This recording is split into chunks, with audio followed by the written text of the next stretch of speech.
Welcome back travel to cinemas. ഈ ഒരു channel നിങ്ങൾ ഇതുവരെയും സബ്സ്ക്രൈബ് ചെയ്യാത്തവരാണെങ്കിൽ ഒരു പ്രാവശ്യം ചാനൽ ഒന്ന് സബ്സ്ക്രൈബ് ചെയ്യുന്ന കാര്യവും ഈ വീഡിയോ കാണുന്നതിന് മുമ്പ് ഒന്ന് ലൈക്ക് ചെയ്യാനും മറക്കരുത്. തെന്നിന്ത്യൻ സിനിമാ ലോകത്തെ സ്റ്റൈൽ മന്നൻ രജനീകാന്തിന്റെ ഒരു പുതിയ സിനിമയുടെ പ്രൊമോ വീഡിയോ പോലെ ഒന്ന് യൂട്യൂബിൽ ഇപ്പോൾ അതിരടിച്ചുകൊണ്ടിരിക്കുകയാണ്.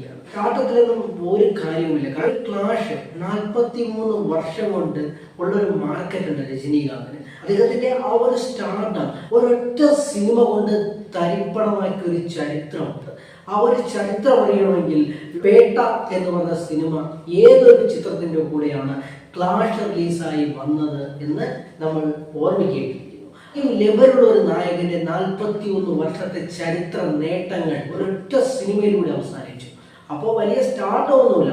കൂലി എന്ന സിനിമയുടെ പ്രൊമോ വീഡിയോ ഒരു BGM സോങ്സോട് കൂടിയുള്ള ടീസർ മോഡൽ ഒരു വീഡിയോ സോഷ്യൽ മീഡിയയിൽ വന്നുകൊണ്ടിരിക്കുമ്പോൾ ഇത് ഭയങ്കര ഒരു ഗുമ്മായിട്ടൊന്നും എനിക്ക് തോന്നിയിട്ടില്ല. എൻ്റെ ഒരു ഒപ്പീനിയൻ മാത്രമാണ് പറഞ്ഞത്.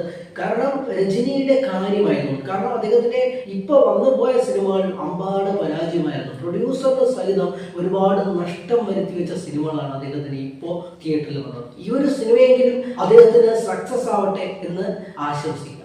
ഈ ഒരു വീഡിയോ നിങ്ങൾക്ക് ഇഷ്ടപ്പെട്ടിട്ടുണ്ടെങ്കിൽ നിങ്ങളുടെ സുഹൃത്തുക്കളിലേക്ക് കൂടി ഒരു പ്രാവശ്യം ഒന്ന് ഷെയർ ചെയ്ത് കൊടുക്കുക. ചാനൽ ഒന്ന് ലൈക്ക് ചെയ്യാനും സബ്സ്ക്രൈബ് ചെയ്യാനും മറക്കരുത്. അടുത്ത നല്ലൊരു വീഡിയോ ആയിട്ട് കാണാം. Good bye.